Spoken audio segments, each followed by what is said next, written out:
now we only have okay, just the three of us so far. Okay. Well, I'm going to brush up on my reading material while I'm waiting for everyone. So I'm online, but I'll be doing a little reading while we're waiting, and Okay. on these applications for the demographer. And then when we're ready to go, just I'm here. So Okay, awesome. I see some of our commissioners are in the attendee list, so I'm going to bring them in right now.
So Rochelle, I see that we have two commissioners in the panel. Do we have some more that are joining us?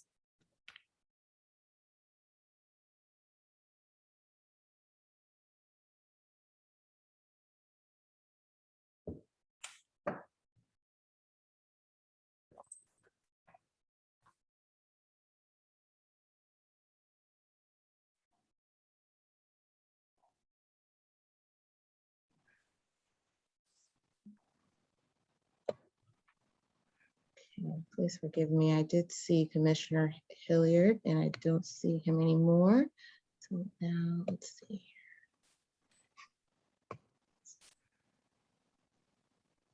I know Commissioner Diaz-Noriega has a family emergency Ah, and okay. will not be joining us. But hopefully James and Sorry for the noise. Commissioner Tulu and Commissioner Butler will be joining us. I hope. Good evening, everyone.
So we're waiting on one more commissioner, so hopefully we can get a quorum.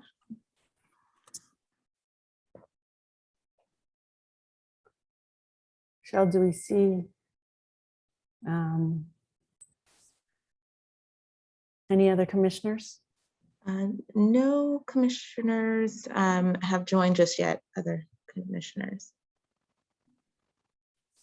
Commissioner Diaz Noriega emailed me and said she had a family emergency, so she will not be able to attend tonight.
Well, I've just tried texting one of our commissioners, and I think we can wait a few more minutes.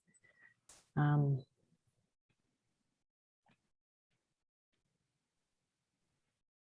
anyone else has any other ideas?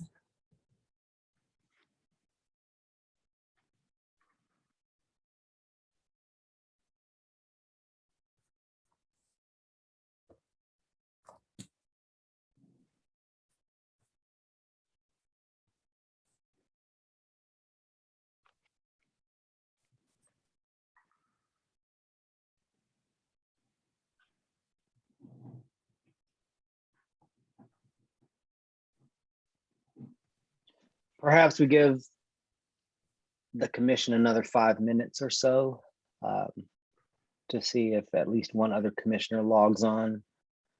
And then in which case we can potentially move to adjourn and push this meeting to next week. Agreed.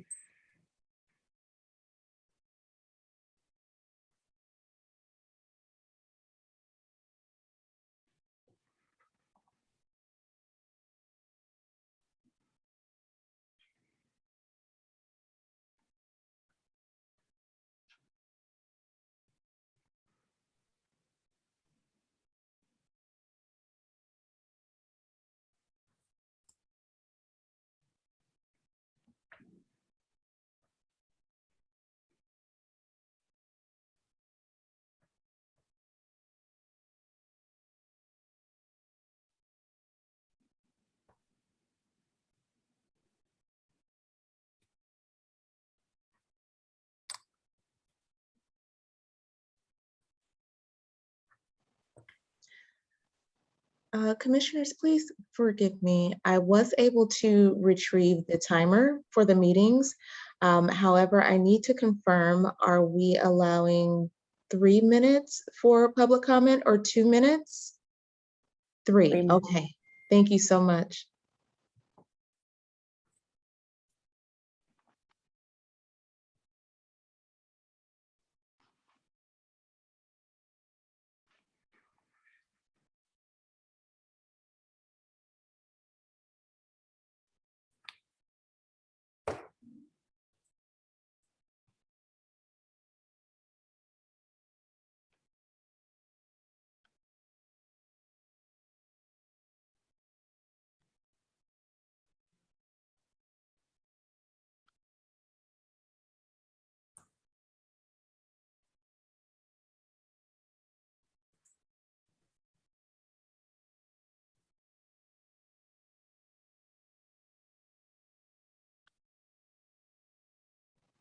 I do see Commissioner Butler. I am adding him to Awesome. promoting him now.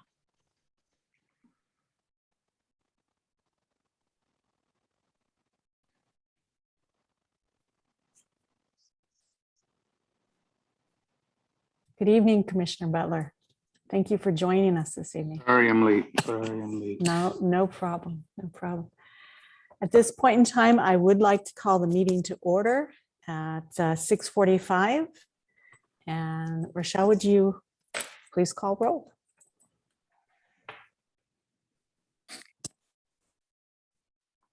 Commissioner Butler, Present. Commissioner Diaz-Noriega, Commissioner Tualu, Commissioner Hilliard, Present.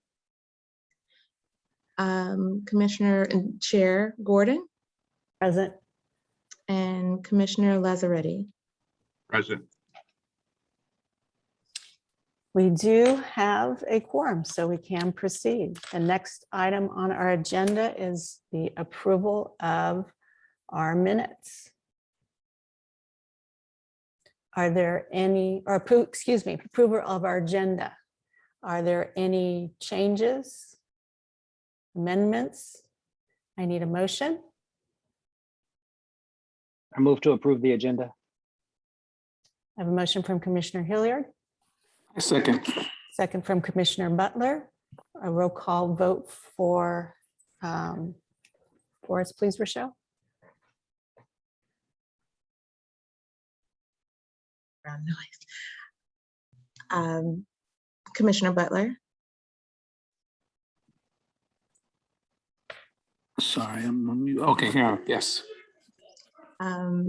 Commissioner Diaz-Noriega, I'm sorry, should I include those who are not present? Right, and we'll just write down absent, Okay.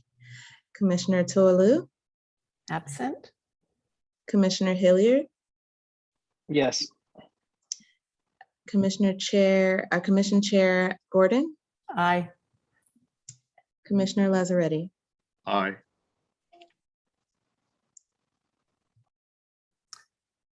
Passes 4 with 3 absent. Moving on to now the approval of our minutes for August 31st, 2021. Are there any changes, amendments for the minutes at this time? Seeing none, I will take a motion to approve. I move to I move approve that the, oh, go ahead. Move to Commissioner approve the Lazzaretti. minutes. I second that. Okay, I have a motion from Commissioner Lazzaretti to approve the minutes and a second from Commissioner Hilliard. All in favor, roll call vote, please. Commissioner Butler, Aye, yes. Commissioner Diaz-Noriega, Absent, Commissioner Tualu, absent. Commissioner Hilliard, Yes. Commission Chair Gordon, Yes.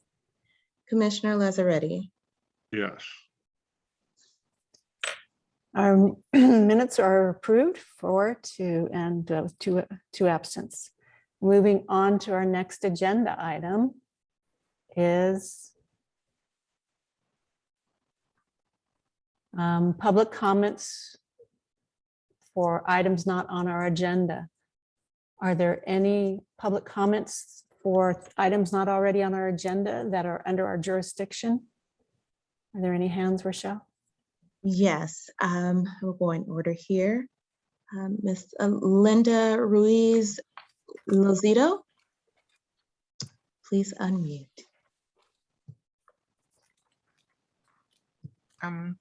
Hello, good evening, commissioners. Thank you for attending. I'm surprised there aren't more of you.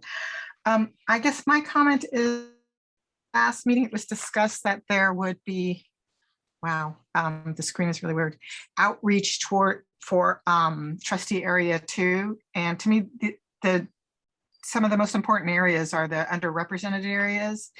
Area 2 and area 3, and that's where predominantly all the low performing schools are. And I'm concerned, there was a discussion that there would be outreach to the principals of the schools in trustee area, to and perhaps to the PTAs. And as I'd like to know what's been done by the district. As far as I know, it's only been published on the website. That's what my fear is. And as far as I know too, there's been no new applicants. So I guess I'd like that to be addressed. Thank you. Thank you. At this time, this is public comment and we're not supposed to respond. We're supposed to have this as an agenda item, and we do have that on our agenda item, our outreach. So at that time, we'll be addressing that. Ms. Ruiz-Lozito, if you would like to, I hope you'll stay with us and wait for that report. Is there more public comment this evening? Yes, Mr. Tom Pennis, please unmute. Good evening, Chair Gordon, members of the commission and staff. I'd like to thank you for the work that you have done. There have been any number of obstacles placed in front of you, and you have not let those slow you down. I'm really thrilled to see that maybe there will be a demographer approved tonight, which would mean you've got everything you need to move forward, and the census data is all out there now. So I'm cautiously optimistic that we're going to get this done. Obviously, time is of the essence, but I'd like to thank you for your efforts and your perseverance. I know that some of you have gone way out of your way to make this happen, and I'm very grateful for your interest in having this be a successful process. Thank you. Thank you, Mr. Pennis. Rochelle, is there more hands? Yes. Let's see. Scott Rafferty, please unmute. Okay. Good evening. Of course, I'm seconding everything that has already been said, but I also wanted to mention that I had a fairly lengthy discussion this afternoon with Lozano Smith about several issues, and they somewhat overlap with things you'll discuss later tonight, but not entirely. So let me try to circumnavigate what's on the agenda. But generally, we spoke about the timeframes where our assent or participation in that is going to be important to get a change in the stipulation. And we also discussed the vacancy, which I don't think is on the agenda, and the concern about the website and the teleconference platform. And in some, I think there is a strong basis for some agreement. I want to move away from the kinds of recriminations that there have been in the past about the failures of some of these things, and try to piece things together, because you have a lot of work to get done. And I think there could be a stronger website, and I'm optimistic that there can either be an additional contractor or the demographer can take this over. I think we are moving towards some agreements on time frame, and we discussed the vacancy, and I don't think that is on the agenda, so I'll talk quick. But about the sequence of, there's one and only one remaining candidate from the initial solicitation, and 0 new candidates, which is a very unfortunate situation for the reasons Ms. Lozito pointed out. I think this session informs that one of the critical qualifications is supporting your quorum. I think we have to ascertain if the remaining candidate is still interested and still capable of being in regular attendance to your meetings. I'd like to see that resolved in the next week. Maybe you can have a subcommittee or something. So that you're really all good to go at your next meeting. So thank you very much. I'm on several different meetings tonight, so I may not be able to comment further later in the agenda, but I hope you get through it all. Thank you for listening. Thank you, Mr. Rafferty.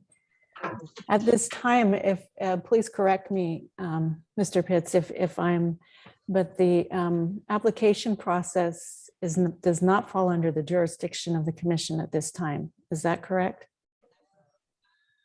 That is how I understand it, but I obviously I think it makes sense for the commissioners, and to the extent they've asked me to keep in mind keep monitoring what is happening with that process, for the reason, as noted, it could impact our ability to do our work.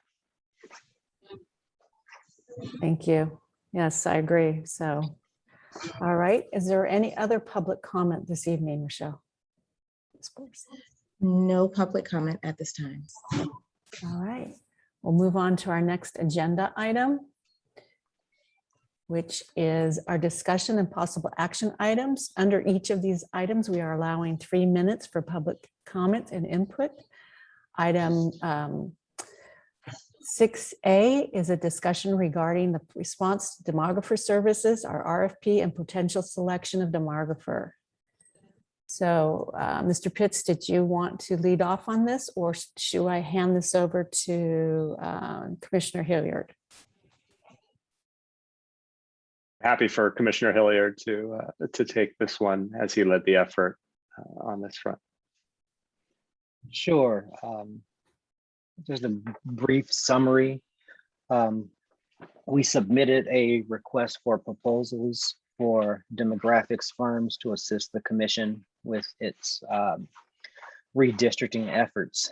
And as a result of that request, we have 2 proposals before us. One from ARDA Demographics, that's ARDA Demographics. The second is from Collingwood Research. Both of these proposals were posted on the Redistricting Commission website for public review and provided to each of the commissioners. And what I'd like for us to do at this time is to just discuss the respective proposals. It should also be pointed out that we've invited representatives from each of these firms to attend tonight's meeting. And I believe on the attendees list, I see a couple representatives from ARDA and from Collingwood Research. So I would like to invite the commissioners present to just discuss the proposals, identify any questions they have, and perhaps open up the floor to the public and to the representatives from these respective firms, hopefully to get some clarification and figure out which of these firms would provide the best demographic services for the commission. Thank you. And just for the record, Commissioner Talou has just joined us. So we now have a full commission, except for Diaz Noriega, who has had a family emergency, and a position that is not fulfilled at this time. So thank you for joining us, Commissioner.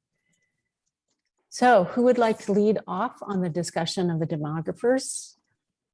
Craig, did you have some questions, concerns? Yes, thanks. Thank you, Chair Gordon.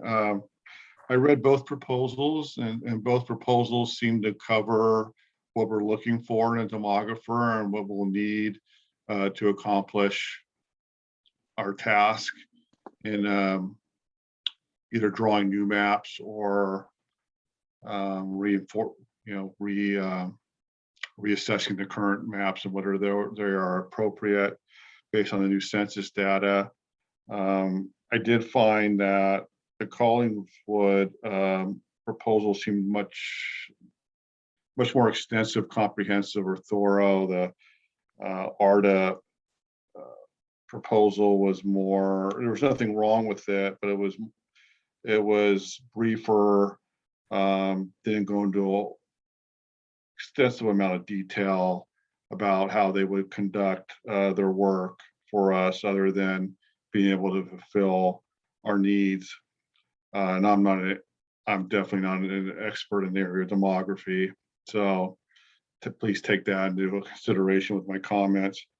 I think overall, though, I think this is obviously a crucial decision we're going to make in terms of who's going to work with us directly to crunch the census data and to draw these maps. So it's critical that we choose a firm that we are confident is going to be able to serve the public's interests in this regard. And based on the applications, it's really hard to tell which or either of those two firms will be able to best accomplish that, or will fulfill our needs, because we're just basing what we know of them on what they're telling us in their applications. And I think there probably needs to be some degree of outside vetting in terms of being able to hear from agencies they have worked with directly, whether it's in the form of letters of recommendation, references, someone being able to independently vouch for the work they're able to do in this regard. And I did do a bit of outreach to a couple agencies that ARDA had mentioned in its application working with in terms of map drawing. I did not hear back from either one. I'm not really surprised, but I didn't hear back. But in any case, I was hoping to maybe get some confirmation there. So that's kind of my overview thought. As far as the Collingwood proposal, there were a couple things that, as I read it, a couple specific questions I had that I'll just throw out there now, if it's okay. And we can discuss or hear from them. But they talked about having an initial map for us in the time range of February 1st to February 28th, which of course is well past the timeline, the stipulated agreement, which we're hoping to adjust in any case, but technically we're supposed to have a preliminary map by October 1st. So if we are able to push that back to the court process, I'm not sure pushing that out as far as February is really what we are going to be aiming for, or what going to be acceptable to the court. There was talk in the application of the district purchasing a license as far as the data and mapping process. I'm curious what the cost of that license would be and how critical that license would be. There were some references to a term called Bayesian Improved Surname Coding, BSG. I'd like to hear more about what that reference is and how that specifically might be able to aid in us being able to determine the best maps for the voters of West Contra Costa in terms of using this surname coding system. There's a lot of discuss about racially polarized voting.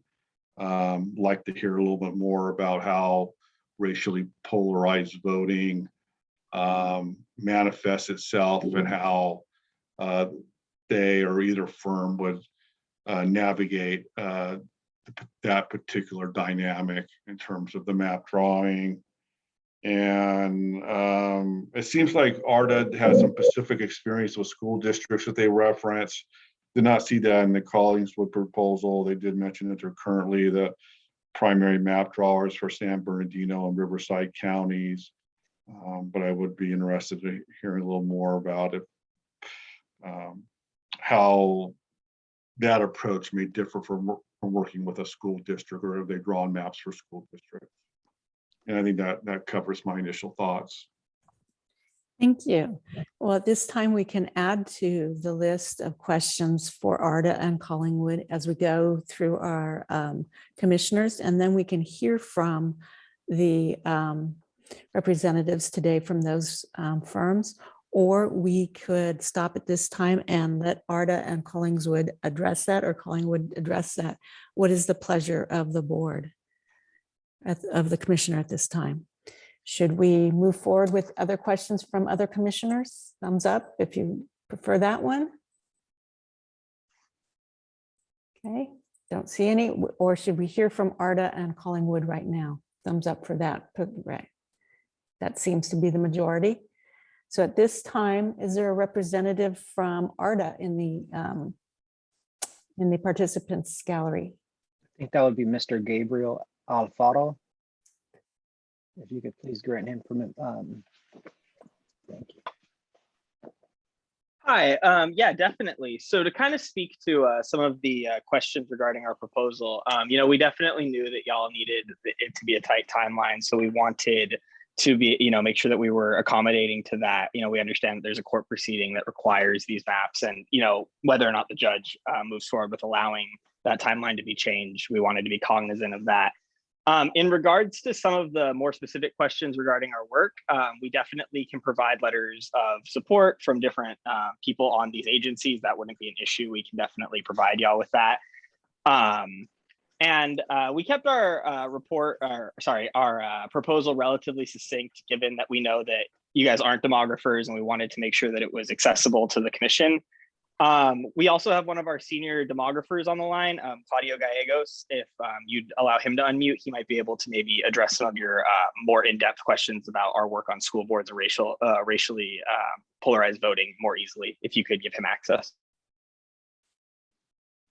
I see that he has been given access. Mr. Gallegos, are you there? Yes, I'm here.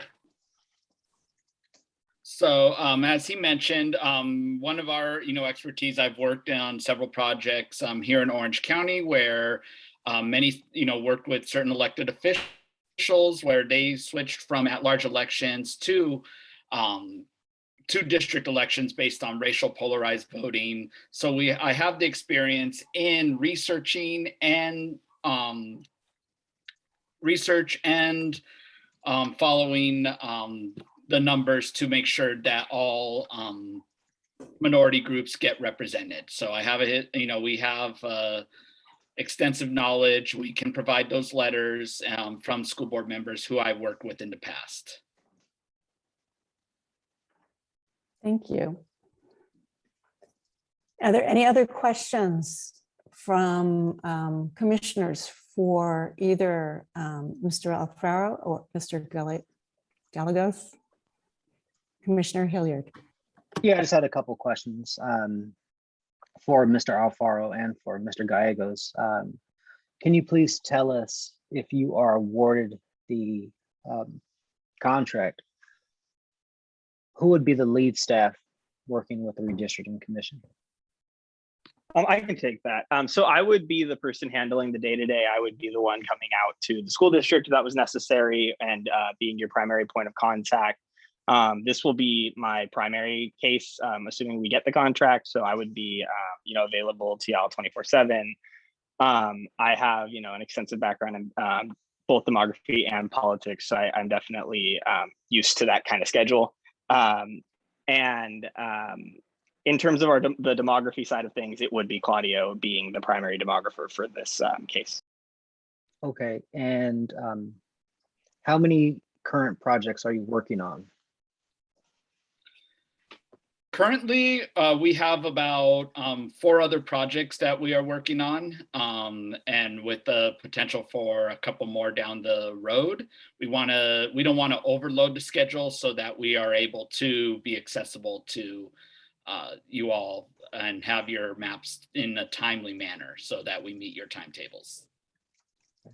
And can you tell us about any software that you use or that you would plan to use in working with the Redistricting Commission?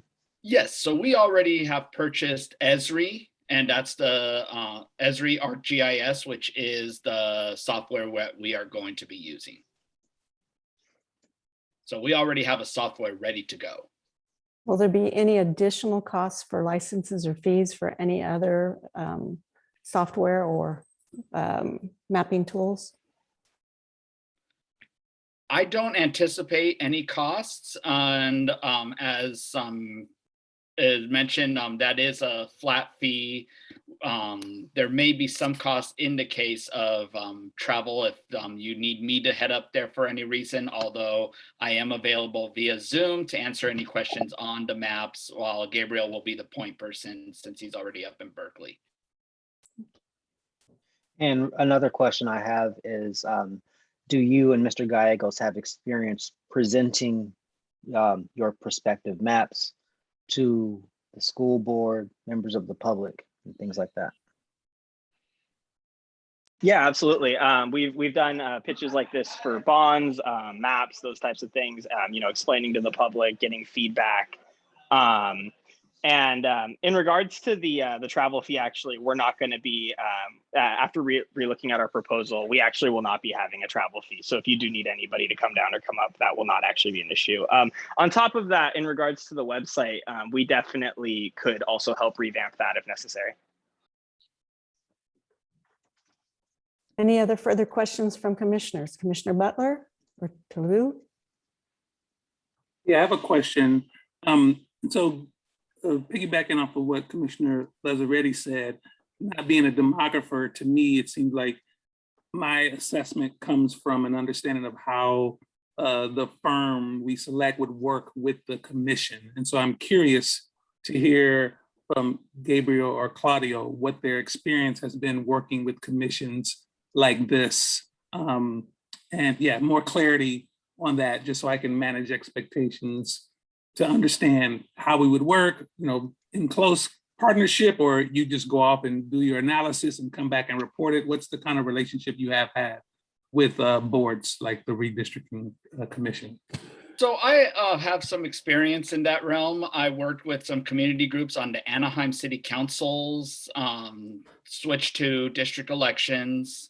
There they had an independent commission filled with retired judges. So we have, I have experience, and their big issue was looking at it from a legal background to make sure it met Voter Rights Act, both at the federal and the state level, met all the requirements. And that's one area that I bring to the table is knowledge of the Voter Rights Act in making sure that all minority groups get represented. So we would be bringing some experience of working with those with legal minds, as well as I did some work on the statewide redistricting. So have experience of working with those that take a more community of interest aspect to the process.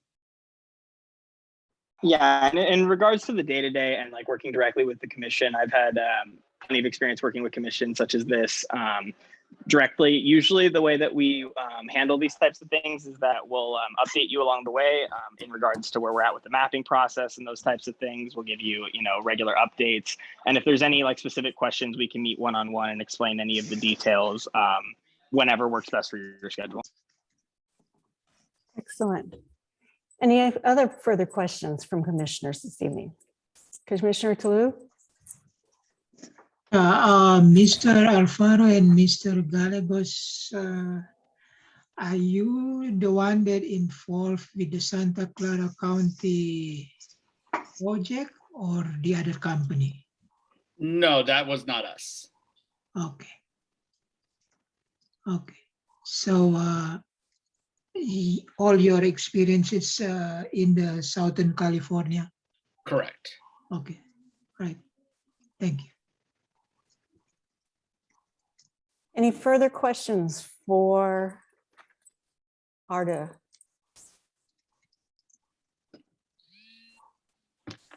Thank you, Mr. Gallegos and Mr. Alfaro.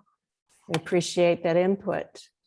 Right now, let's move on and have questions for anyone from Collingwood. Yeah, I think from the attendees, there we go, Mr. Loren Collingwood. Thanks, Richard. Yeah, I'm here. And are there questions or comments from commissioners, or Mr. Collingwood, do you recall the questions that Commissioner Lazzaretti had for you? Yeah, I generally recall it. First, I would like to say I'm also a professor at University of New Mexico, associate professor of political science. So I bring with me kind of a strong understanding of race in American politics. I've written several books on race and ethnicity in American politics, and I'm also do a lot of work. I started this work mostly from a racial polarized voting perspective, and then have since moved into demography. That's my general background, but I do a lot of consulting, and that's kind of my main thing, especially these days as I work in redistricting.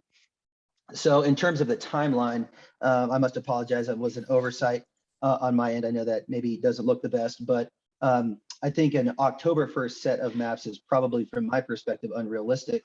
I would think more maybe November 1st or December 1st. So I think that would entail some sort of judge ordering on that perspective. And the reason I say that, and I think the approach that I take and a lot of the work that I've been doing both from a practical and an academic perspective is, given my background in racially polarized voting, I recently won a case, school board case, as an expert for the plaintiff in East Ramapo Central School Board in New York State. It's a fairly well-known case. You can Google it and read about it if you want. And in that case, we used a method called Bayesian improved surname geocoding to classify individual voters, and then aggregated data from the individual level to the precinct level before conducting our racially polarized voting to assess whether Anglo whites voted in respectively different ways than Latinos and Blacks or African Americans in the district. And we revealed that that was in fact the case. And given that, the judge ruled that they needed to move from an at-large to a single-member district set of elections. And so then there were a couple different, I was working with another demographer at the time who was doing that. And our side proposed a set of elections, and the district had proposed a different, a set of districts, and the other, the district had proposed a different set of districts. Well, it was really critical for us because it was a fairly small jurisdiction to use this methodology to classify voters and then aggregate to the precinct before doing our analysis. And we did a performance analysis. And so we were able to actually look at voters, people who had voted in all the school board elections, as opposed to, say, people of citizen voting age population or voting age population 18 or over in the district. And that voting, basically looking at the voters instead of the voting age population, allowed us to show that we could successfully draw 3 majority minority districts so that those communities could elect candidates of choice. It wasn't always a Black or Latino candidate. Sometimes it was a white candidate, right? And if we had used an alternative methodology that's more common, say the citizen voting age population as our measure of race, we would have instead drawn 4 districts, and the majority minority communities would have only elected 2 candidates of choice. And so that's the reason why I say that this takes a longer process, right? I'd have to go in, work with you all to get voter files of previous elections, and then do these various procedures to classify individuals at the race, at the individual level. And I can speak more to this if you all are interested or curious, and then basically aggregate those individuals to the different basically maps that we would be drawing, and then see how different racially polarized voting is occurring in each of these different districts to see which is basically most appropriate for minority representation, and that will fulfill Voting Rights Act responsibilities. So that's the perspective that I'm usually coming from, is trying to make sure that the districts that are drawn are fulfilling Voting Rights Act responsibilities. So jingles 2 and 3 basically, and making sure that those pass muster. And then at the same time that all groups are getting represented based on the share of voters from those different race and ethnic backgrounds. I do believe yeah, so I'll stop there. I know that was kind of in terms of, there was a question from Commissioner Lazzaretti about the BISG or Bayesian improved surname geocoding. perspective. And so what we do, and it's a fairly common procedure, and I've been working on this for the last couple of years, is we take someone's surname and then we combine it with basically the neighborhood or the block group in which that individual lives. And that allows us to calculate a probability as to the racial or ethnic background of that individual, looking at usually 5 different categories: Anglo, white, Hispanic, Black, Asian, Pacific Islander, and other. And then we can use that detailed information to target more specific areas where, say, it's harder to, where, say, there is a situation where whites are voting at a much higher rate than, say, Latinos or Asians in a particular area. And if we don't do that, then we might misstate the kind of lack of racially polarized voting in a particular area. So we can do other things with names beyond using surname. We can use first names. We can use middle names for certain racial or ethnic groups. There's very distinctive first names, but less distinct surnames. And so all of that comes into play. That's something I do both in the academic and as well as the the consulting and professional space. So I'm happy to talk more about that in detail, but that's kind of my general response. So I'll stop talking. Thank you.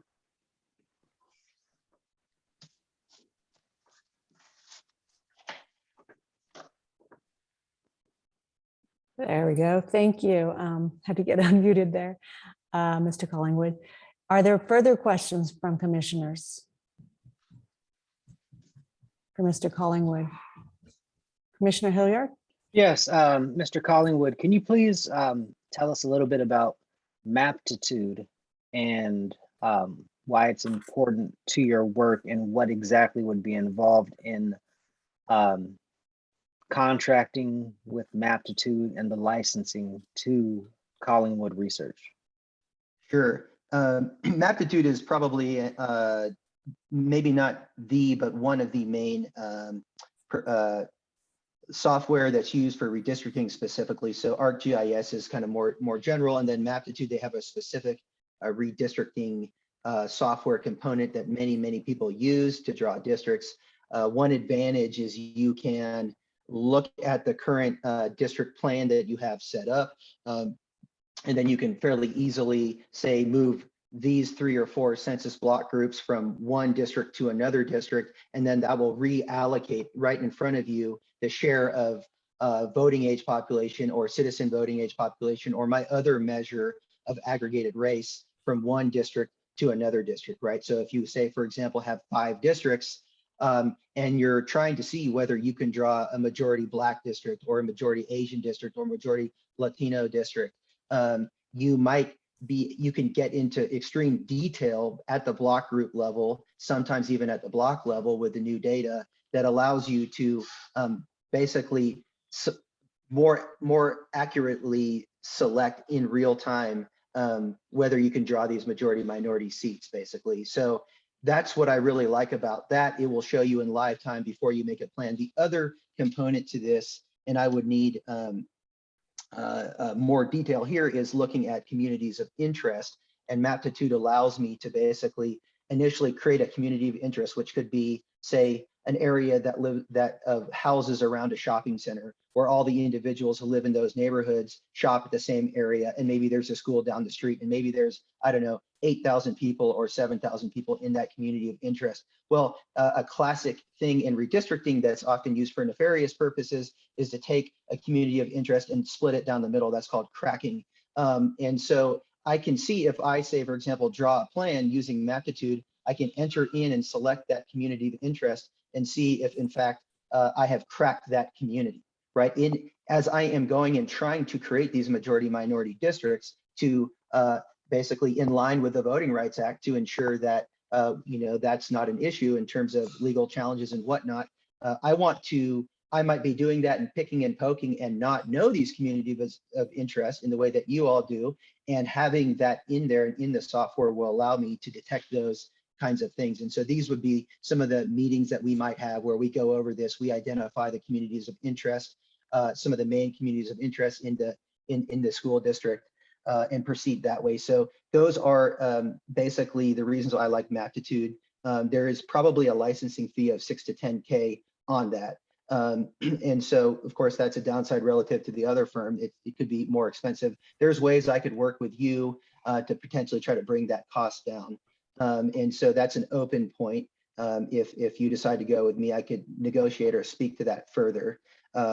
But the other thing I like Maptitude for, it can create ensemble analysis. So for example, maybe not in this current context, but say in a partisan context, if you look at the South and redistricting in the South, you often see a situation where you might have, say, it's basically, there's a North Carolina map that was drawn, and out of that North Carolina map, there's say 18 congressional districts or 13 congressional districts, and like, 70% of them had a majority Republican registration to them. And so through an ensemble analysis, you can basically simulate how often of the time, given the registration between Democrats and Republicans, you would get maps where 70% of the time Republicans have majorities in those different districts. So and that could lead to, you can use that as a way to kind of better protect and make sure that you're not drawing overly partisan or overly gerrymandered districts in certain contexts. And so that's called an ensemble analysis. Another software that I use in addition to Maptitude is R. R is free. It's the kind of go-to statistical language. That's mainly what I'm trained on in applied statistics. And so that's no licensing for you on a lot of my initial data cutting. For example, I would download data from the census website, get the PL population level data, the new block data, and then I can manipulate that and set up the data sets accordingly and then move those into Maptitude very seamlessly. So that's my general workflow. But thank you for the question. Thank you. Further questions from commissioners?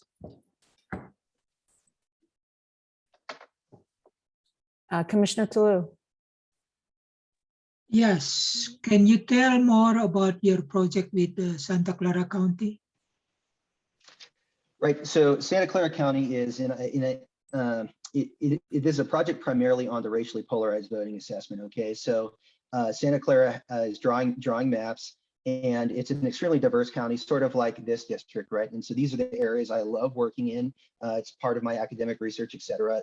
I have a strong background in working in areas where there's diverse constituencies, racially and ethnically diverse constituencies. And so the county wants us to basically assess whether it's possible, right, to draw majority Asian seats. How many could we draw? But the challenge there, and so we're estimating racially polarized voting to see if there is in fact racially polarized voting among Asians, Latinos, and whites, because there's not a large Black population in Santa Clara County. And so those are kind of the three main groups that we're examining that in. And so what we do is we look at what are called exogenous elections. So we might say, for example, look at the 2014 primary election in state controller, where you have a Yee versus a Perez versus a Swearingen. And then we want to assess whether whites, Latinos, and Asians are kind of voting in different ways. And so that's one component to it. But then we might see another situation where there's a governor election or a presidential election. And in those contexts, you don't see racially polarized voting. Whites, Asians, and Latinos are tending to prefer the kind of Democratic leaning candidates. And that's really important to note, because in these situations, you might say, oh, Contra Costa County, it's a kind of a left leaning place in general, but that might be the case at the federal or the gubernatorial level, but at the local level, things are just often not that way. There's a lot of factors that go into that, whether we're also looking at turnout differential as well.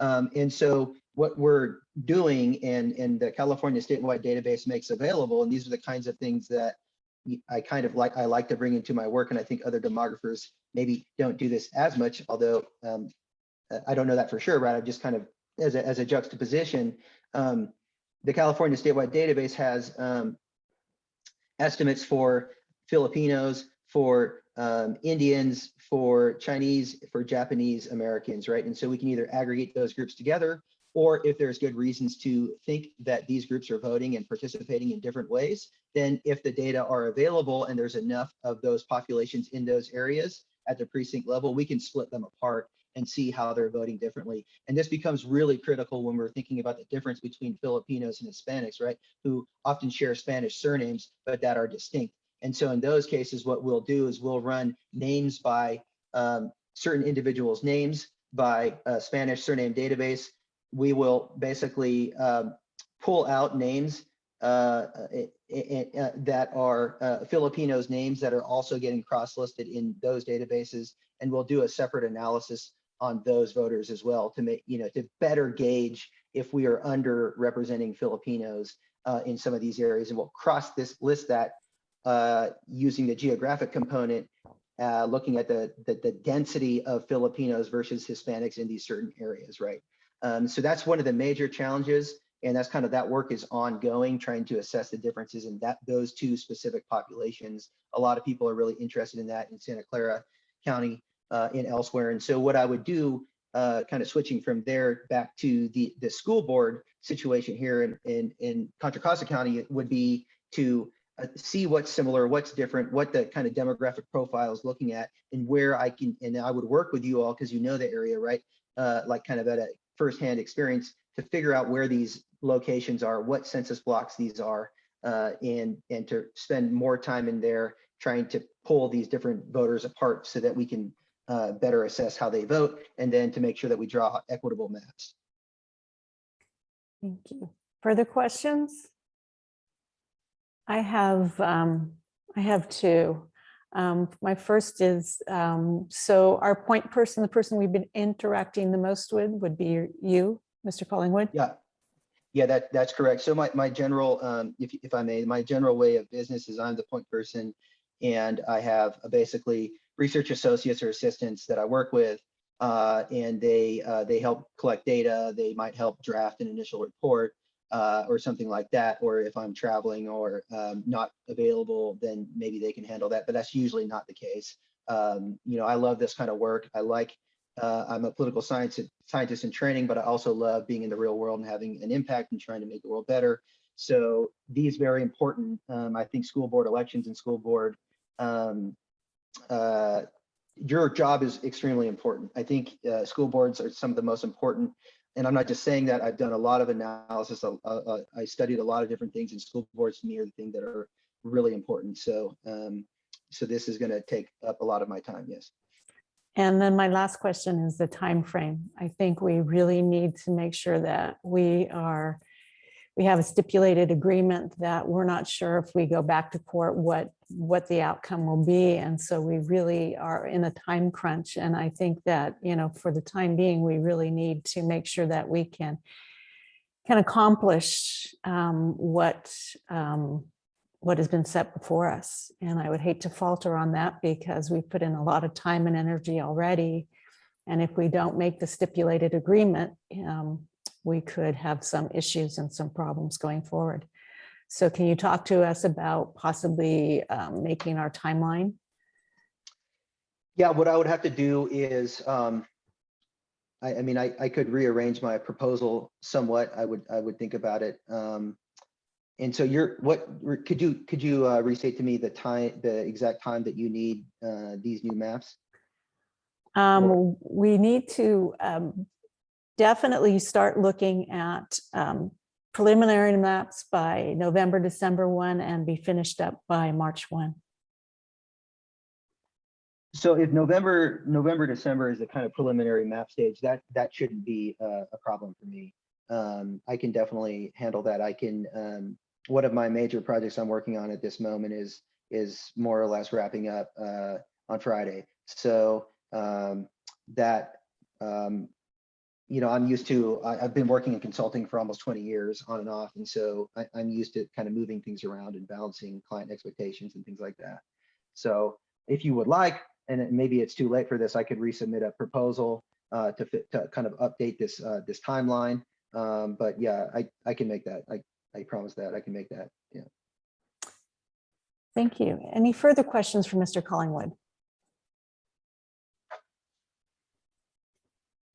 One quick question. In your proposal, you say that the maptitude licensing could range from 6,000 to 10,000, and then you said that You anticipate the expense for, I just so I have the language right. For the mapping work would be between 15K to 20K. Would that be inclusive of the Maptitude licensing expense? No, the magnitude is an additional expense. Okay, thanks for clarifying. Yep.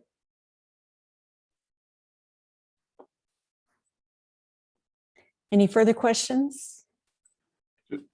Just a couple quick follow-up questions, and forgive me if at the risk of asking dumb questions here, because There are no dumb questions.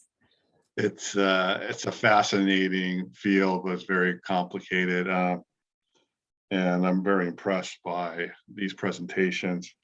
But Mr. Collingwood, back to the surname coding, can you like break that down for me a little bit again about the significance or importance you see that tool? Because one thing that, again, I'm struggling with is if we have census data that breaks down in granular detail, ethnicity, traits of population groups, how, again, does the surname tool complement that or provide information that may run counter to the conclusions a demographer may come to, focusing, largely on census data itself? Does that make sense? Yeah, this is right kind of at the cutting edge in my view of a lot of this. So I'll kind of attack it on a few different angles. Not the kind of surname and geocoding stuff doesn't always provide a different conclusion. Okay, so in my experience, usually in a larger jurisdiction with a largish number of precincts, you're going to get somewhat similar results. But the challenge in, say, figuring out, do I draw the lines this way or that way? It could be that the turnout by race in ethnicity in like, let's say, low salience elections, which is, and forgive me, I don't have all the background on all the different elections, but the school boards I've worked in and that kind of work and analyze, they tend to be low salient elections, which is to say voters tend to turn out at low rates. We're not looking at a presidential election unless the elections are held in generals every 4 years, right, along with the presidential. But in general, that's not the case. And so if that's the arrangement, what might happen is groups with higher socioeconomic status, and to the extent that that is cleaved along racial lines, you may end up having, say, whites and, say, higher SES Asians voting at a higher rate than Blacks and Latinos, right? That is a plausible scenario. That's what I observed in East Ramapo. And if you are only using census voting age population data at the block level, you're assuming, right? You're assuming that turnout is the same for all the different groups. And you're plugging that information into your equation to show that, here's this jurisdiction, right? And here's this district's probability of electing, say, a Black preferred candidate is X. However, if Black voters in that jurisdiction are not voting at a very high rate relative to, say, other voters in that jurisdiction on election day, the turnout of that population might be lower, and a candidate that is preferred from a different group could get elected, right? And so it's not to say that that's illegal or even potentially in violation of the Voting Rights Act. But if the goal is fair representation from a racial and ethnic perspective in this very diverse location, then that should be something that I think should be considered. And so that's the kind of general take-up. Now, the issue is that process is more extensive. With the data that we have at the California, at the California statewide database, we get estimates based on surname at the block level that we can move into the precinct unit of analysis. And we get that for Asians and Hispanics, because Asians and Hispanics or Latinos tend to have highly distinctive surnames. Not always, right? There's a name like Lee, where a certain percentage of whites have that. But in general, that's the case. Whereas if we're kind of trying to estimate for race, we have for Anglo whites and for African Americans, we can't use the surname strategy in that particular setup. We can still go to the block data, download that from the census, but it's not aggregated at the precinct level. And so what that means, and I am definitely getting into the weeds slightly here, so please forgive me, you are joining spatially census blocks to precincts, okay? And precincts and blocks don't overlap, which means you have to make an estimation, and that introduces error in that process. And so the surname calculation that I do and all that other work on the individual and the aggregate, that also introduces error. Is a different kind of error. And so when you are able to put the two together, you have this set of analyses over here with this type of error, you have another set of analyses over here, that type of error, one's strictly among voters, one's among basically voting age population or citizen voting age population. I think it allows you to get closer to the truth by using multiple techniques to try to basically shoot the same bullseye or whatever with different arrows. And so hopefully that more or less gets at your question. And Mr. Collingwood, we had a question from chat. And that, how are you in community forums? Right, so one of my main projects right now is in San Bernardino and Riverside County. In that case, I'm actually working with a couple of nonprofit groups in that particular situation. And so it's a hub of people interested in redistricting of different groups. So for example, there's a Asian Americans Advancing Justice group that I will meet with. And then there's a Black Brown coalition that I'll meet with.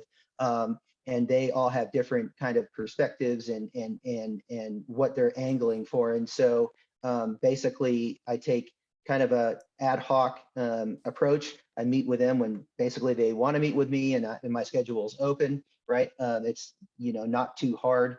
And then they also work with me when they tell me they have certain meetings, bigger meetings I attend. And I'm very familiar in working with basically community organizations and people in the mass public because I'm this kind of technical, statistical kind of demographer. And so I know that, just talking about shapefiles is not something that your average person knows what that means. And so also because I'm a professor, I am used to trying to communicate to people at kind of different levels. And so my goal always with people is to try to get to where they are and then to try to expand and improve their knowledge of the situation. So that's my experience. Thank I don't have another question here about the language. I don't present in Spanish. I have people who probably could, or other languages. I basically just present in English, but I'll leave that to someone else. We do have a translator that is translating at this time from West Contra Costa Unified. So we do have that ability already, and we'll continue to do that as part of our process as we move forward. Are there any other further questions? I see we have a new commissioner. Oh, she took the earplug out. I see we have a new commissioner on board, a junior commissioner, and you are?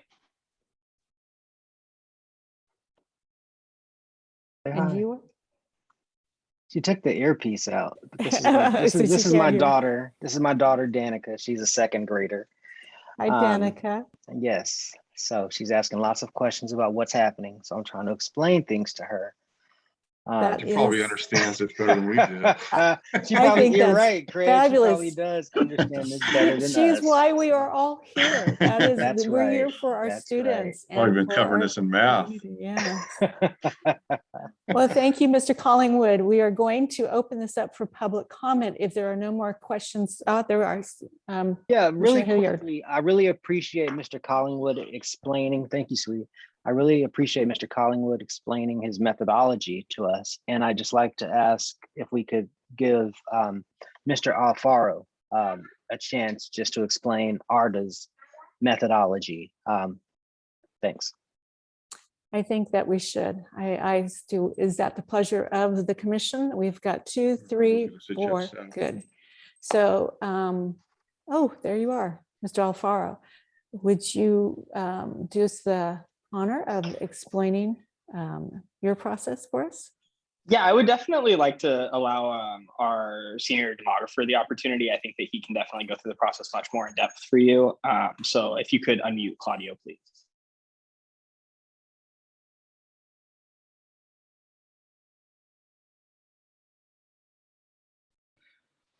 Okay, thank you. So the methodology I used is a community-based. That's where I got my start, was working with community organizations and consortium of most originally Latino activist groups here in Orange County. So the method I bring is to make sure the district conforms to both the federal and state, our California Voting Rights Act, in making sure that all groups are represented, whether they be Latino, Asian American, or African American. That's by running mainly this through looking at citizen voting age population numbers to see whether a certain group meets the 50% plus one majority that's required at the federal voting rights level, and as well as the at the California Voting Rights Act level, which is a plurality.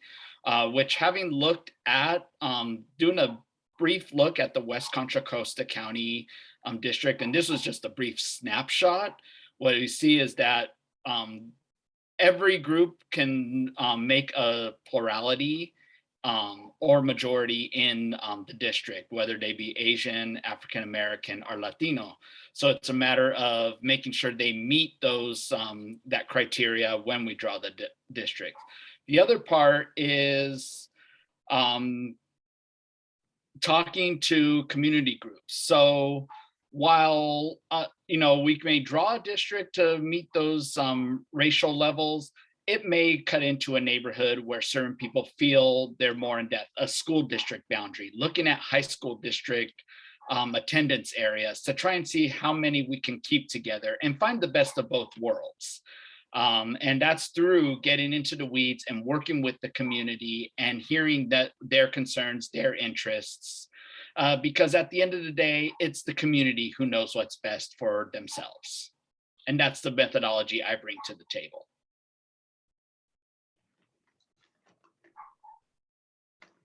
Thank you, Mr. Gallegos. Are there any further questions from commissioners before I open it up for public comment? Just one quick follow-up, Mr. Gallego. So does that mean you don't use some of these more elaborate tools that Dr. Collingwood referenced, such as the surname coding tool mechanism? And if not, can you address why you don't think the use of such a tool like the surname coding is necessary or particularly valuable? Oh, sure, because, and this has been held up by the courts, is US Census data has been considered good enough to go by. And that census data should, especially the direct census of 2020, should have captured the race. For example, I'm actually half Caucasian, half Latino. My mother's name is Sally Gallegos, but she's Caucasian. Her maiden name is Fleeman. And so surnames may find that misleading. So like on PDI, she's listed as Latina. Whilst on the census, she was marked as Caucasian. Therefore, at that point, the census is a more reliable snapshot. And so we find that the census numbers, the numbers that come from the American Community Survey do have a certain degree of accuracy to make sure that those numbers are met. As well, and there's also concern of going through surname, whether that goes into privacy concerns as well. Thank you, Mr. Gallegos. Is there any other further questions, comments from commissioners at this time? Seeing none, I will open it up for public comment. Michelle, Ms. Forrest, are there any public comment at this time? Yes, I'll go in order. Gilberto A. Cooper, please unmute. Good evening, everyone. I'm just following up on that question about presenting in languages other than English. Sometimes a person that is translating a very technical presentation may not have the expertise to translate the information to say English. So the point of my question is whether or not either vendor has people in their staff that is able to present information in a language other than English and present that information cogently. That's the point of my question. I hope it's clear. Thank you. Yes. We can ask the two firms to come back and answer that question, or we can ask them to present it in the chat. All right, at this time, we'll move on for the other, any more public comment? Yes, Mr. Scott Rafferty, please unmute. Okay, well, first of all, I should kind of declare an interest here. I have had several conversations with Dr. Collingwood's colleague, Matt Barretto, regarding serving as an expert witness in the liability phases of a couple different places. So I kind of am reluctant to, I'm probably gonna have a lot to do with him in the future, and I just want you to appreciate that. And I'm trying to be somewhat impartial here, but I think you do need to, I mean, I know you spent a lot of time with Dr. Collingwood, but most of what he's talking about really is at the liability phase. And we're really at a somewhat, and it's brilliant. I mean, East Ramapo is just absolutely brilliant work. Path-breaking work on racially polarized voting, but I don't see that as a big issue at this stage in West Contra Costa. I think it's more about conceptualizing neighborhoods. And what frustrated me about both of these approaches is they didn't have examples of mapping, you know, how they have actually done this in real life cases. I think it's a much more mechanical process. I don't really think BISG has a lot of application at the remedial phase in this particular jurisdiction.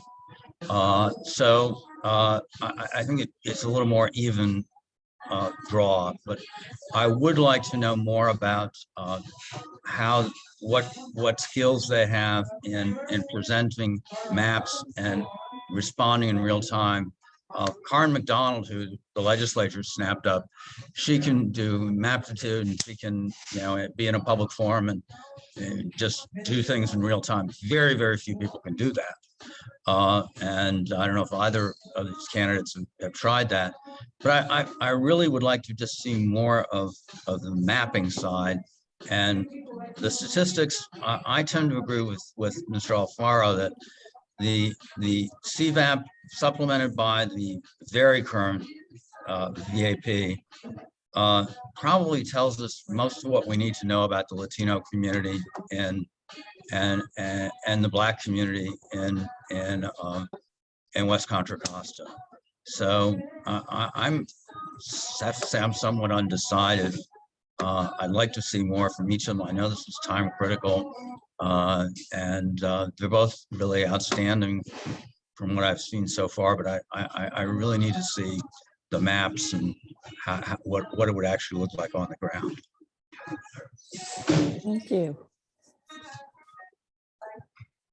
Are there any more public comments? No more public comment at this time.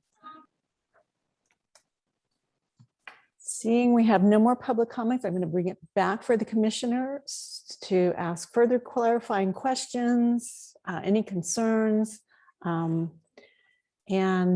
open it up again for our final discussion. Who would like to lead off? There is a way that we could possibly move forward this evening, selecting one of the applicants this evening and put it on conditions of vetting them. So that would take care of Commissioner Lazzaretti's concern. And I would probably advise that at this time that we do want to move forward as quickly as possible. As you can see, some of the timelines we have gone past our original needs. So I think moving on this is crucial for us to get our process done in a timely manner. So as far as my concerns, I've had all my questions answered and I am ready to move forward, but I'd like to get input from each one of the commissioners to see if you're ready and if that is a possibility to do this evening. And so we'll start with Commissioner Talou. Would you like to go first and give your thoughts at this time, or any clarifying questions or things that you need to move on? I have not done the cost analysis yet, but probably the other commissioners have done. Both candidates will meet our budget restriction.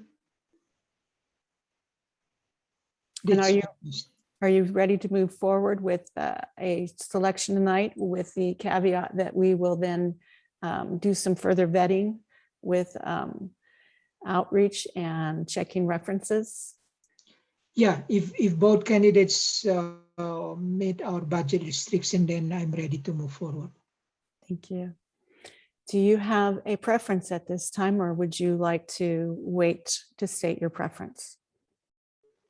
I will wait. Commissioner Butler, are you ready to proceed with one of the firms this evening, with the caveat that we do some further vetting with references? I am, yes. Would you like to state your preference this evening, or would you like to wait? My preference is Dr. Collingwood.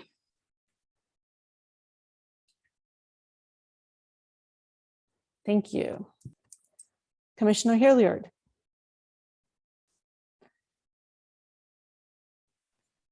Yes, I'm prepared to move forward this evening.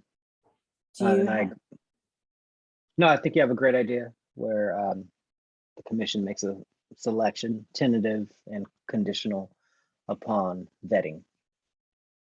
And do you have a preference at this time, or are you waiting? I'm going to wait. I'm still kind of reviewing my notes, so if that's okay. That's perfectly fine. Commissioner Lazzaretti.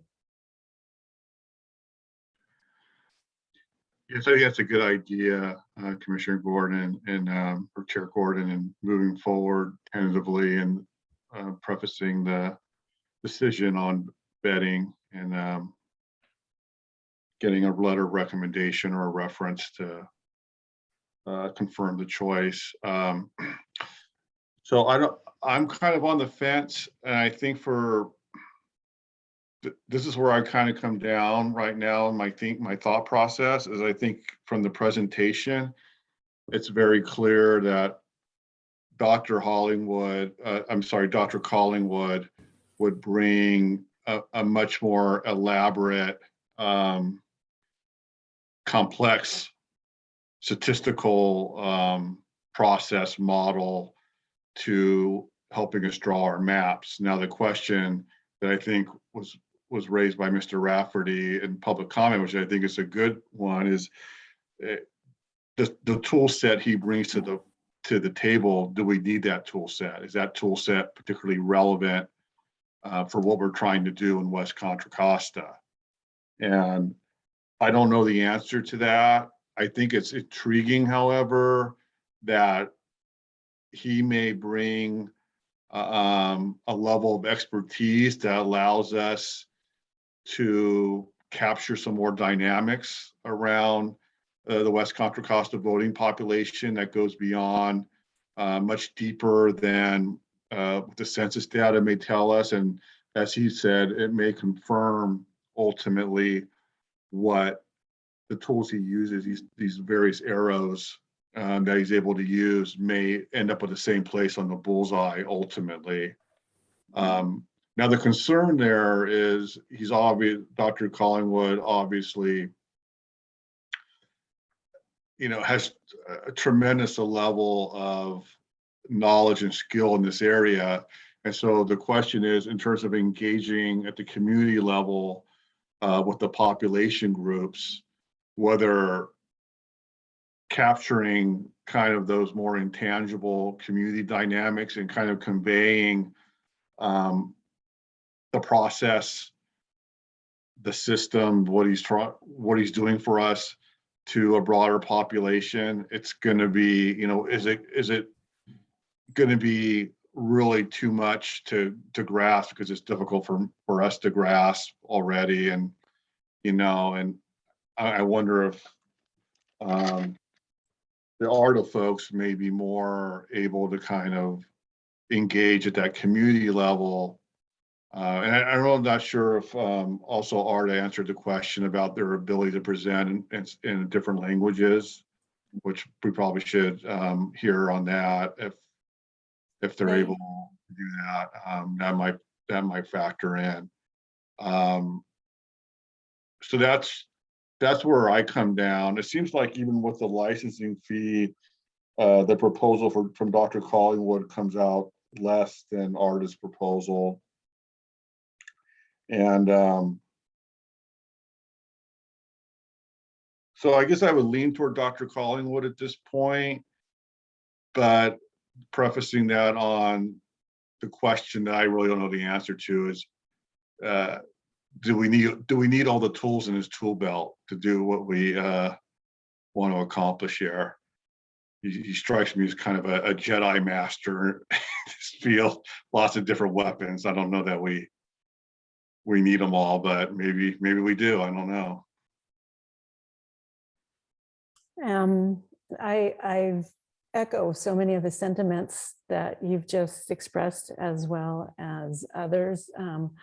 My focus is on the timeline. My focus is on the community outreach. I think that is one of the main focuses of and one of the reasons we are here is to focus on that community voice and that outreach. So it's a toss-up for me. I was leading a little bit more on ARDA simply because I felt that they would meet the timeline. I still, with Dr. Collingwood, confidence that he could meet our timeline. I'm still concerned with all of the extra tools that he likes to use that we may run up against a shortage of time. And so at this time, I can go either way. Again, I was leaning towards more of ARDA, but I am open to whatever my fellow commissioners, whichever way you feel comfortable going. So, any other comments this evening?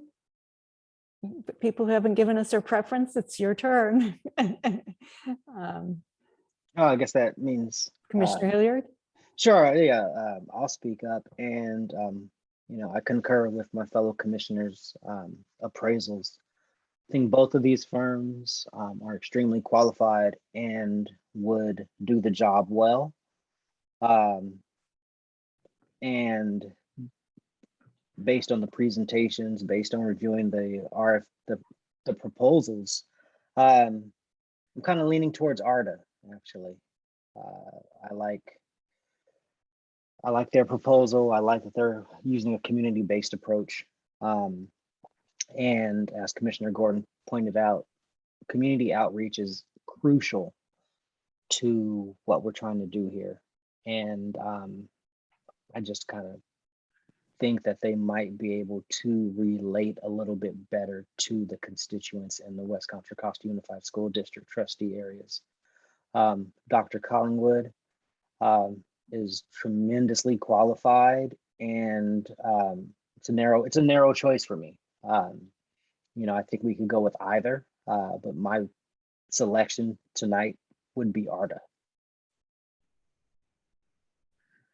And so Commissioner Tulu, we go to you and to your thoughts and your preference this evening. Before I give my preference, I have a question to Dr. Collingwood. Your project, if you get this project, it's not going to be interfere with your commitment with the university because you are teaching there.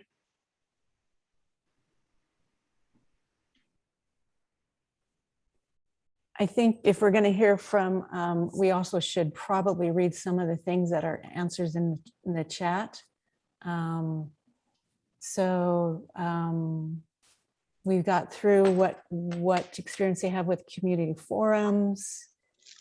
We also have, does either vendor have experience in making presentations in language other than English? Dr. Collingwood said not at this time, but I could work out with Spanish. Alfaro, ARDA has come back with, we have community panels that run in other languages. And we can, and then a comment from Mr. Rafferty that we could, each of them manage subcontract of the website. Generally, I think we heard from, I believe, ARDA that said they would continue, would do the website. So that's a good question again. I would like to ask Mr. Collingwood if they also are going to be able to do the website generally. And again, ARDA has said we can make presentations in Spanish, and ISR Redistricting also has the tools that Maptitude has. So those are some of the comments that were read. And can we hear from Dr. Collingwood one more time? Ms. Forrest, thank you.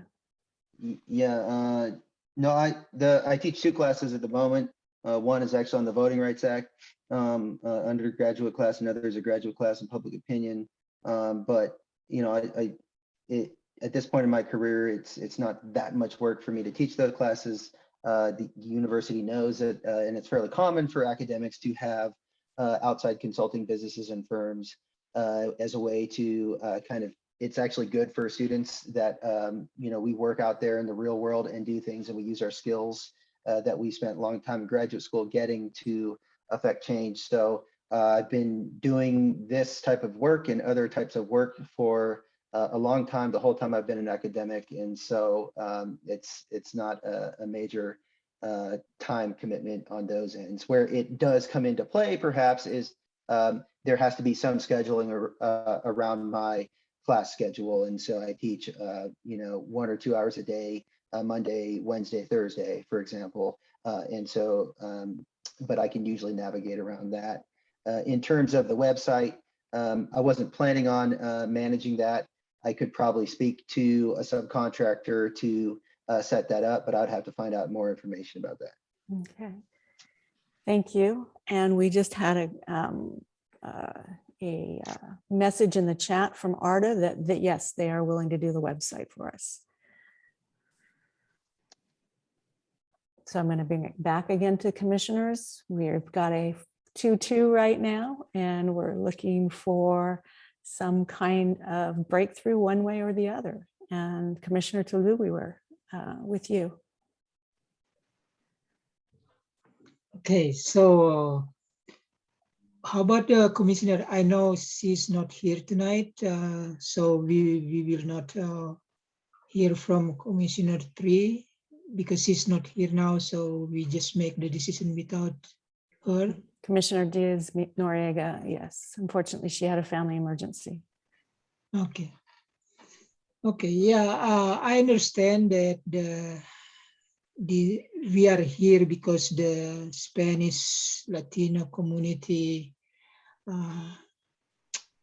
bring a suit to the school district that I understand. So that's why it's very important to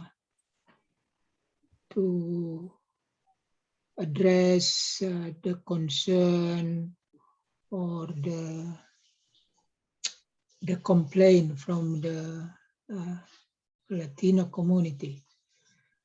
But Dr. Collingwood already promised in the chat that he could work on the Spanish language need. And Commissioner Gordon also said that the district has interpreter to do that. And I understand Mr. Rafferty mentioned that sometimes it's not easy for the translator to translate things that are technical, especially with the technical jargon.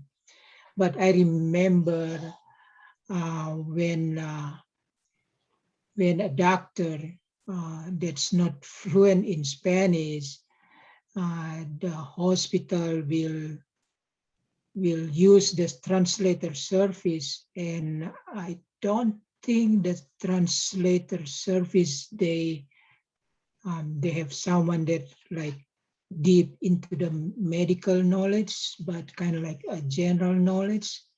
But the hospital still use the translator service. So I think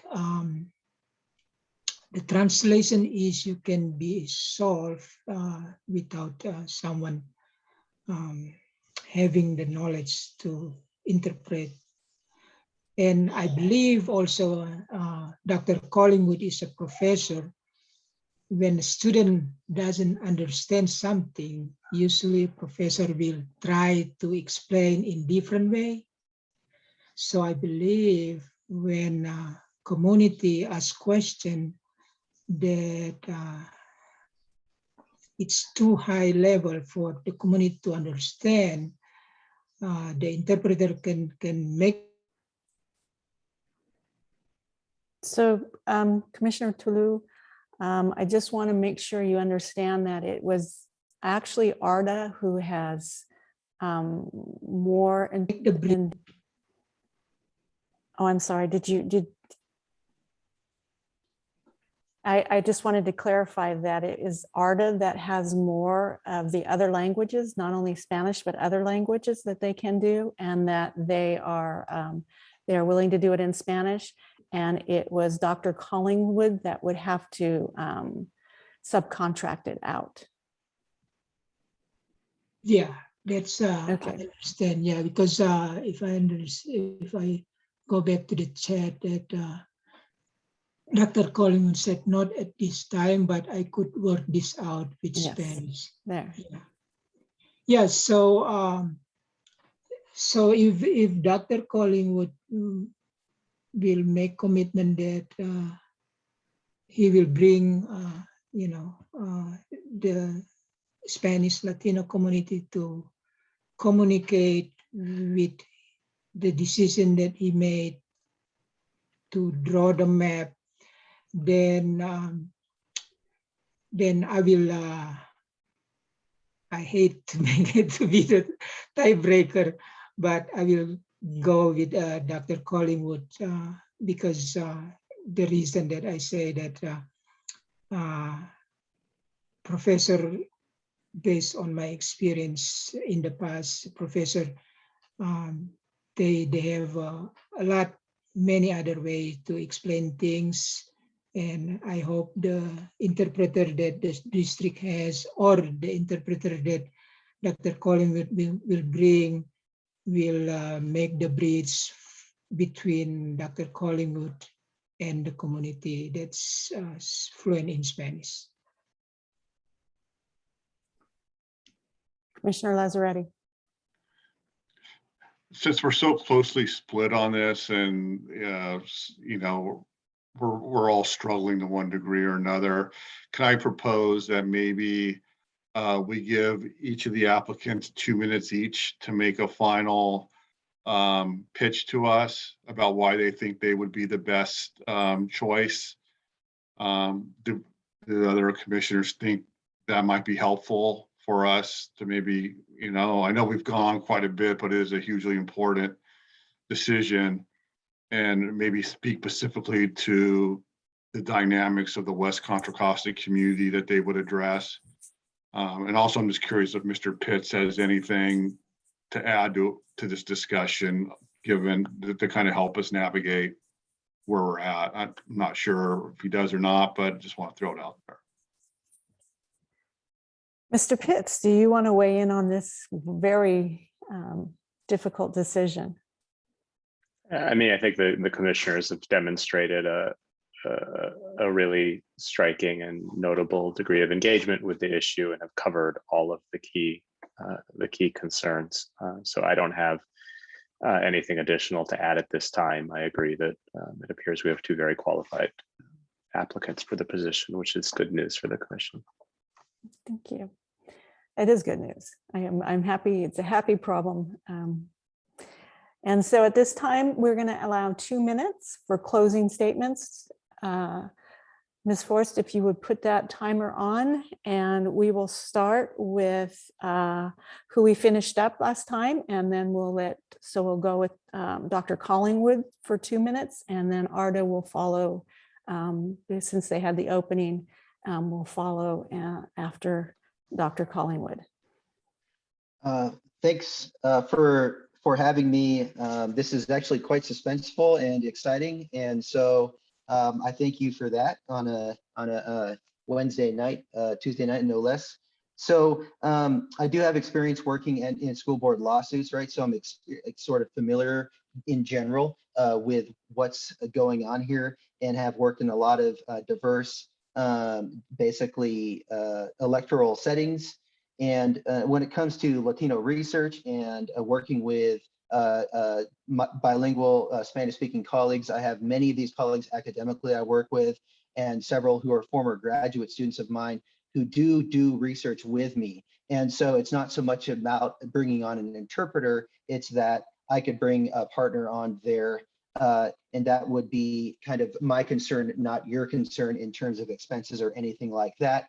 They're qualified, they have PhDs. Latino politics and Latino research is one of my major specialties. If you read my research, I've done a ton of research on sanctuary cities. I've written a whole book on sanctuary cities. And so I understand the dynamics of this quite well. In terms of communication, I kind of come from a humble background. I grew up in Humboldt County in Northern California. I have had family in Walnut Creek. And so I know the Bay Area somewhat well, and I've also spent time obviously at UC Riverside in Southern California.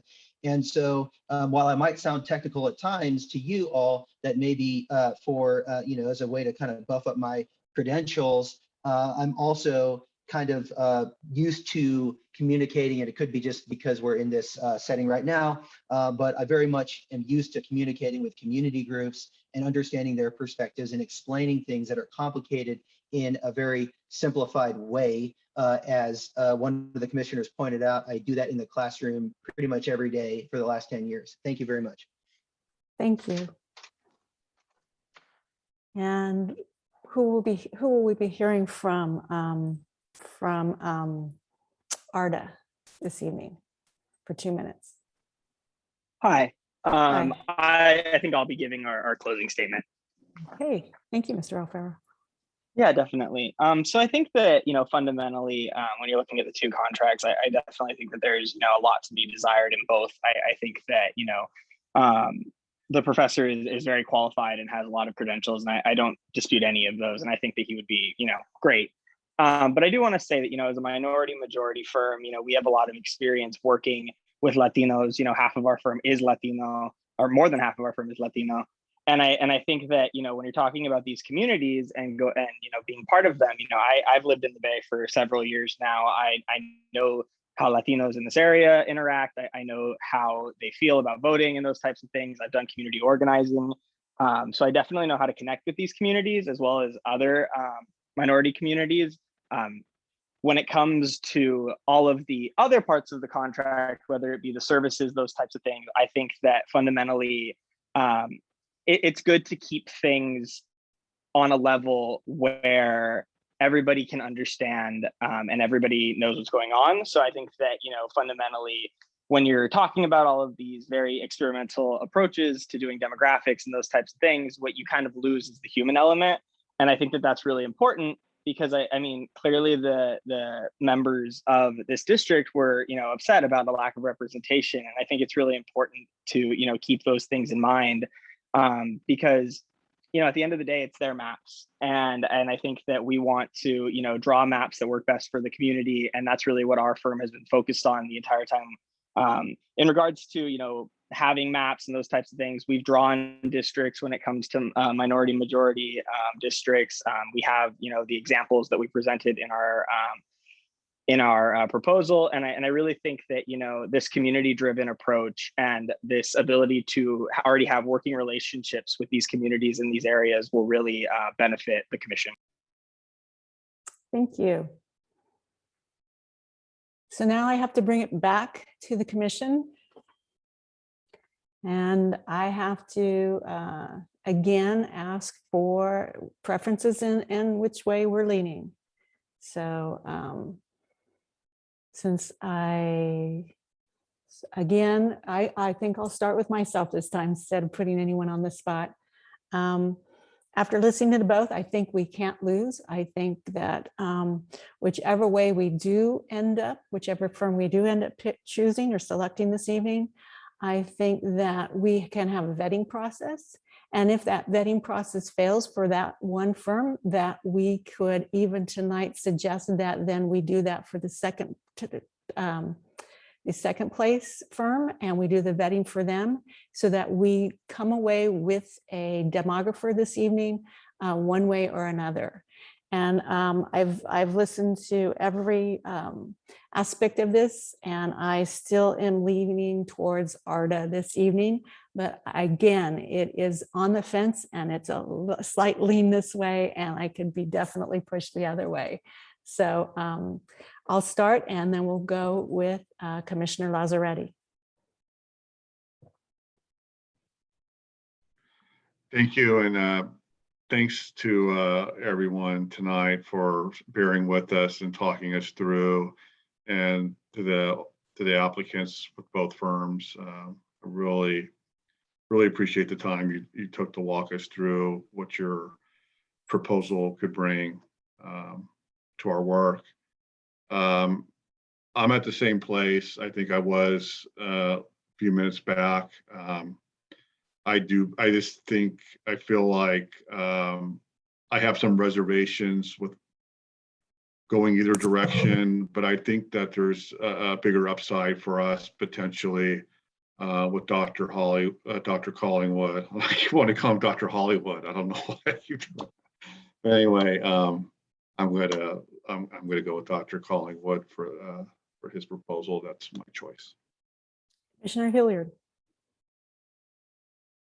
Yeah, both firms are really good, and we have two winners here. So like Commissioner Gordon and like Commissioner Lazzaretti, it's a slim decision for me, and I'm going to lean with ARDA. Commissioner Butler. Yes, we have a good problem at our hands to two qualified firms. I will continue with what I initially stated, Dr. Collingwood. Commissioner Talou. Yeah, I still stay with my previous decision, my previous preference. And I understand Chair Gordon said that it's conditional decision, because if the vetting fail on Dr. Collingwood, then the candidate number 2 still has a chance. So I will need a motion that expresses that sentiment, that was the direction the board would be, or the commission would be taking this evening, so that we would be hiring Dr. Collingwood for demographer services, conditional on the vetting of references. And if that condition is not met, then we will then go to the ARDA firm, and the same condition apply, that after vetting and references, if they pass, then we after Collingwood, if it fails, and if they pass, then we will be selecting ARDA. So that is the motion that I will need to have someone restate for this evening in order for us to move forward. Is there anyone willing to make the motion at this time? I can't. I'm the chair.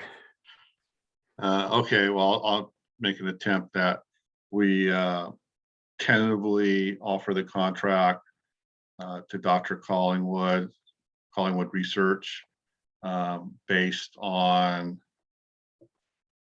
a reference check and vetting process, and who would do the vetting? Should we? I was just contemplating that. I believe that well, it either falls to your chair or your co-chair, and our legal counsel probably will be doing the vetting.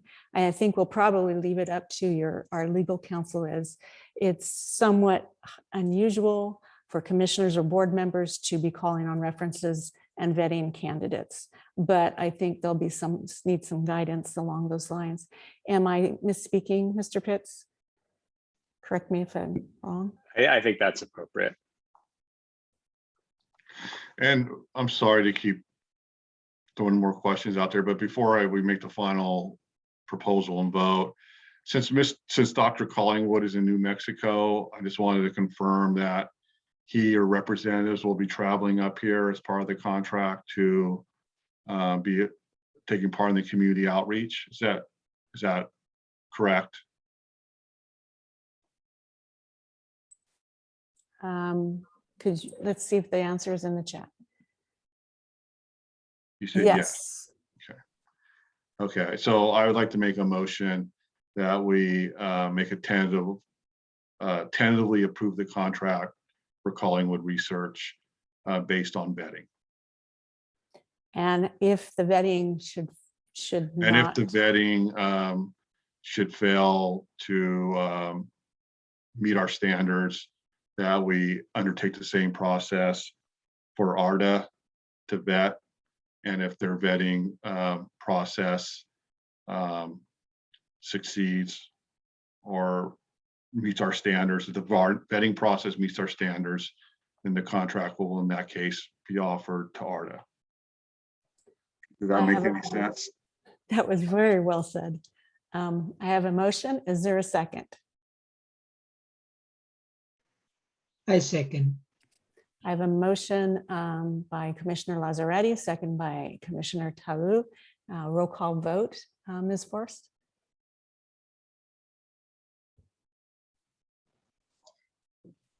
Commissioner Butler, Yes.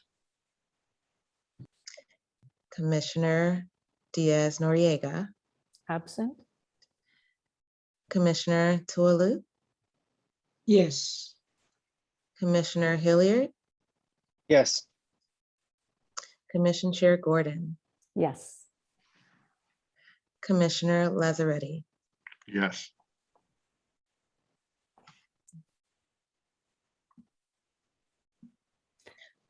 So the motion passes unanimously, and we have a thank you so much for the time and consideration from ARDA, and we thank you.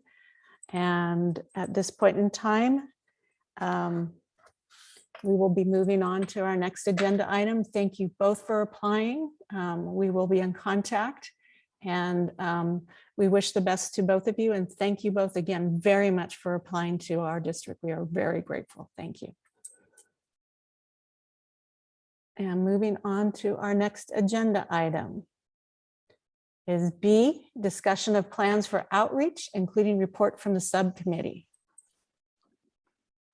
So this item, who would like to kick off and start the report on this item? Is that Commissioner Hilliard? Nope.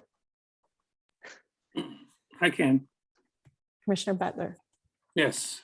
So Commissioner Hilliard, Commissioner Noriega, no, excuse me, Noriega and I met to discuss and bring forth kind of a draft community engagement overview or plan to the full commission.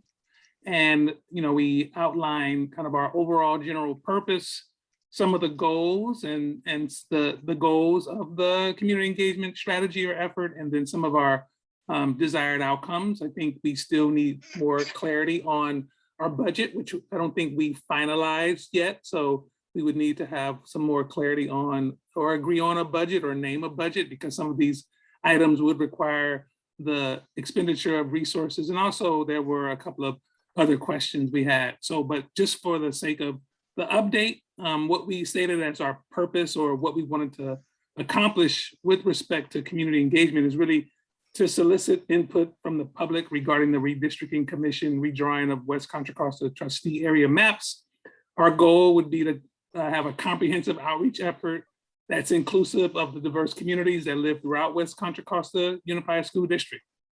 And then some of the strategies, we wanted to ensure that we would host a sufficient number of information outreach input gathering sessions in each of the target areas, each of the trustee areas, particularly making sure that, you know, with communities where there is additional kind of level of interest in about this particular issue, making sure that we leverage existing organizations that are connected in the community. We don't want to recreate the wheel or try to enter into community efforts without connecting with established stakeholders and established places of trust.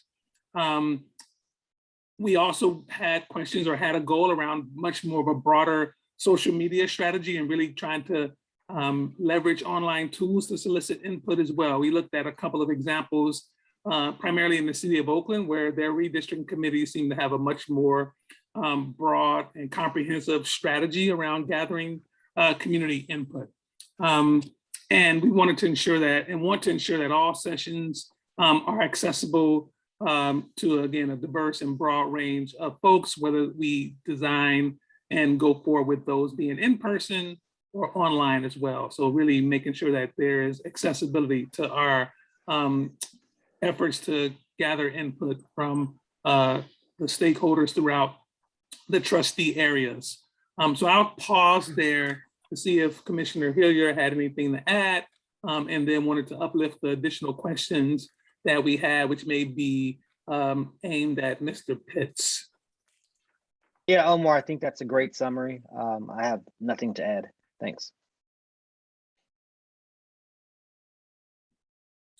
And so, seeing no other questions, but I guess our questions are again around budget.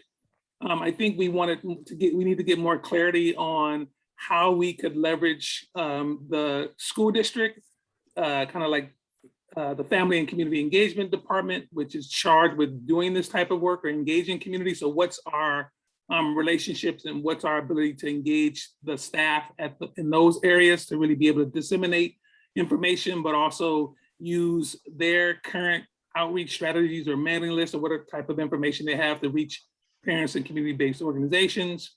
Also curious, and this came up in our vetting just now, how can we leverage the West Contra Costa Unified School District website and other social media channels to get information out there? Still trying to understand the relationship between the two entities and how much can we, again, tap into charge the staff at the school district to support our efforts.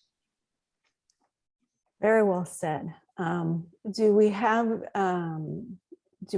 any idea how we're going to attempt to do this, Mr. Pitts? Do we have any tools at our disposal? You know, we have a budget that's set forth. It's been approved, and I think, you know, is subject to the commission's potential revision as needed. If, you know, based on what the subcommittee believes is appropriate and necessary for the public outreach. Certainly, if it is the view of the commission that we should be working with the district to leverage their existing resources, I don't see a reason that we can't ask to do that. While I also think, you know, to maintain there is a benefit to having an independent presence in certain ways, and not, for example, to the extent we are able to establish a website with respect to the mapping process, I think there is a benefit to having that be maintained by the commission and those working directly with the commission, as opposed to having to go through a separate mechanism of the school district's website. But you know, as it stands, it has been the case that the district has been helping us with these meetings. We very much appreciate the district's communications department's efforts at this meeting and ongoing. And so I don't see a reason that we can't, you know, if we have asks, that we can't do that. And I think, you know, I think we should start with thinking about what's the best possible outreach program. And then we can figure out, you know, and I can work, I'm happy to work with the subcommittee to figure out what resource constraints exist and where we need to get additional resources, or where there are, you know, resources that can be leveraged that exist right now. Outstanding. So is there any other commissioners who would like to add to we were missing one, so I think we've heard from both of the commissioners who serve on the subcommittee. So now I'm going to open it up for public comment. Is there public comment on this item, an issue? I believe we did have one in the beginning under public comment. I don't see any hands raised. I'm sorry. Yes, I do see hands raised. I'm sorry. I'm going to go in order here. Tom Panis. Let's set up our timer here. Good evening again, commissioners. I guess number one thing I'm interested in seeing is some kind of a proposed calendar for introducing people to the process, for having specific times when people can provide input to the process, and then having proposed times when we can have groups, I assume by district, coming together to review the output of the map. So that's the kind of thing that's on my mind. I want to thank the commissioners for their hard work this evening. I'm excited that we have a firm and we're going to be moving forward. Thank you. Next on our public comment. Linda Ruiz Lazito. Hello. I think my question still is a little bit different topic. I'm worried that there isn't applicants for trustee area 2, and I was under the understanding from the last meeting that there would be outreach and to schools and PTAs and school principals. So I was wondering if that's been discussed at all, if there's any outreach. And again, trustee area 2, almost every school in that area is considered a high needs, low performance school. So I think it's very important that there's representation from this area. Thank you. So if that could be discussed or asked of the district, what outreach was done and what current outreach could be done. Thank you. Thank you. And at this time, we can address that since this is an agenda item, so it is not something in our public comments. So Mr. Pitts, would you care to address this?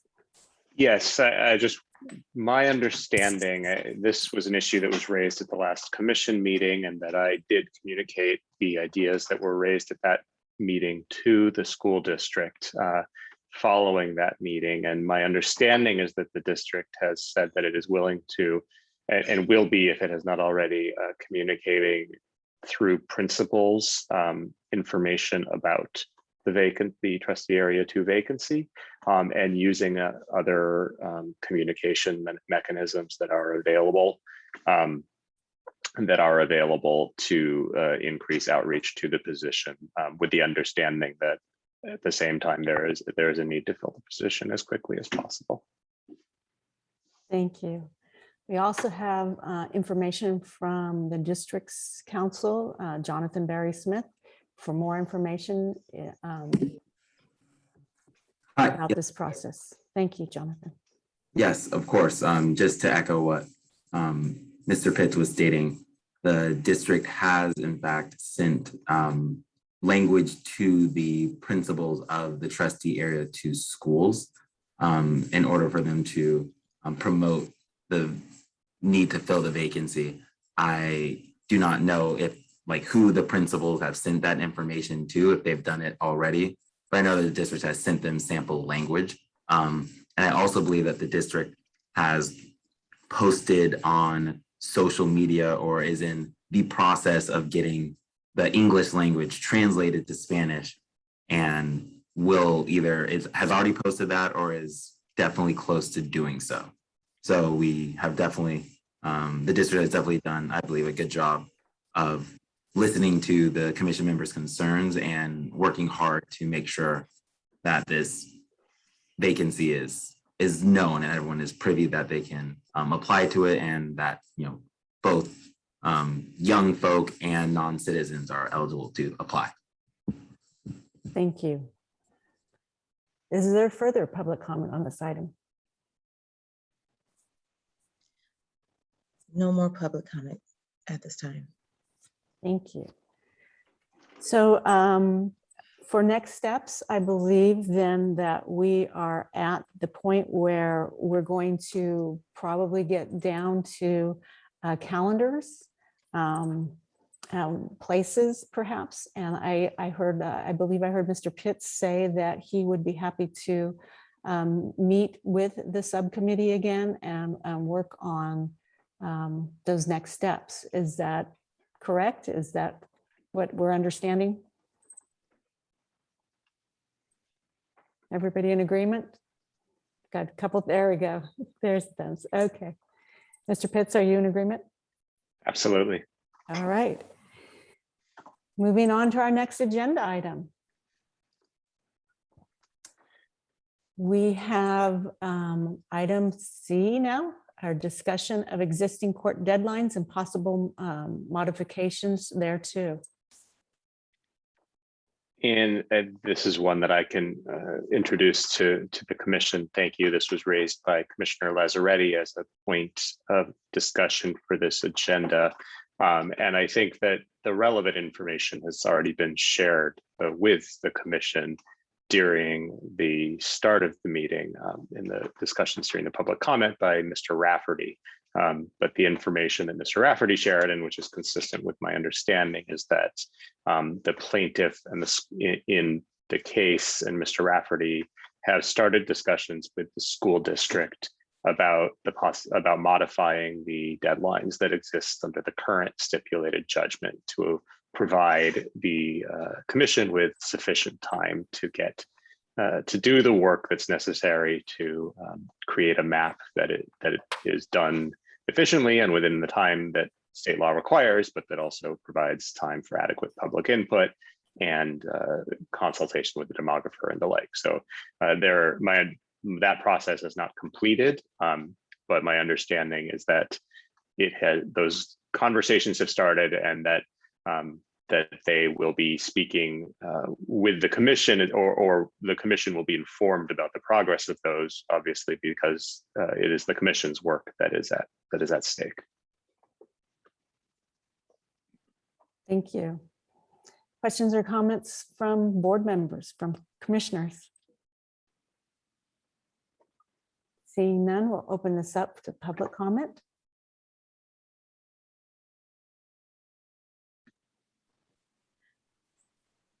There's no public comment at this time. Moving on to our next agenda item, item 7, commissioner reports, updates, and future agenda items. We'll start with Commissioner Butler this evening. I don't have anything, but I think based on the conversation, we will follow up with Mr. Pitts around our next meeting and conversation to start getting into the details around scheduling, outreach, and community input sessions or a strategy to really look at each trustee area. And so that could be an agenda item for the next full commission meeting. Thank you. Commissioner Tawalu? None. Thank you. Commissioner Hilliard? None at this time. Thank you. Thank you. Commissioner Lazzaretti? Just a quick thought in terms of our ongoing community outreach efforts. I'm wondering if it would be appropriate for us to try to work through the county supervisor offices, John Joya and Federal Glover, that represent the communities of West Contra Costa, to try to help with these efforts to let the community know what we're doing and what our needs are, particularly around the vacancy. I just know that the county supervisors have large email lists and newsletters that they communicate with the different communities. And I just kind of feel, given that the struggle we're having in terms of filling this vacancy and getting applicants, that we shouldn't, it's not a criticism of the school district. The school district has a ton on its plate right now, trying to navigate COVID and return to school. But I think it's in our best interest not to rely heavily on the school district to meet or aid our outreach efforts. And I think we should look for other alternatives to connect with the communities. And those are two. That's one that just kind of comes immediately to mind. I know in particular, Supervisor Joya has a tremendous community outreach organization through his office. So that might be something we can make use of. Excellent suggestion. And I have been reaching out to both John Joya and Federal Glover in my past role as a community college trustee, and have good relationships. So I will volunteer to reach out to them tomorrow and to see what other further outreach they could do. So I will take on that task for the outreach community, and I will report back to Mr. Pitts or one of the subcommittee members on that, and see if I can't connect the groups together and see if we can't get some outreach that way. It's a really, really excellent suggestion. Thank you, Mr. Lazzaretti. That's Commissioner Lazzaretti. That is wonderful. Any future agenda items or anything else? No, do we need to, just a question, do we need to formally approve the contract next time, assuming the vetting process goes through? Did we need to put that back on the agenda? Yes. Yes. And we will be, so that will be on our next agenda. So for my report, it has to do with COVID, and it has to do with what I believe is, I watched today, I think it's SB 378. It's a bill that is going through right now about the Brown Act. And it is dealing with the telecommute part of board meetings. And in a nutshell, if it is signed, which it was on the desk today, it hadn't been signed when I listened to the report, that it will eventually essentially say that we can continue to meet via Zoom during this emergency if the board every 30 days, or if the commission every 30 days, whatever government body that is governed by the Brown Act, continues to see the need to continue that type of outreach. And I think for our commission, since we are meeting every 2 weeks, or at least once a month, we can meet that requirement if it's signed into it. And I believe that we've all agreed that the Zoom aspect of this has been an incredible outreach tool to the community. In fact, we still have 14 participants today, right now, listening to our meeting, which is phenomenal. I think if we were in a public place, in a meeting room, I don't think we would have the turnout that we have. via Zoom. As Scott Rafferty mentioned tonight, he was Zooming between 3 or 4 meetings. So there are those people who will be interested, but may have other commitments and be able to jump between things in order to do this. So that is my commission report on the Brown Act and how it will affect us going forward as a commission. And I have no future agenda items on, except that we will be bringing back the contract for whichever firm we end up, demographer firm we end up with, services we end up with to that. And so our next meeting will be September 28th at 6:30 p.m. And if there is no further business of the commission, then I can say that we can move to adjourn this meeting. Is there no further business? Seeing none, we're adjourned. And thank you everyone for attending. Thank you, everyone. Great meeting.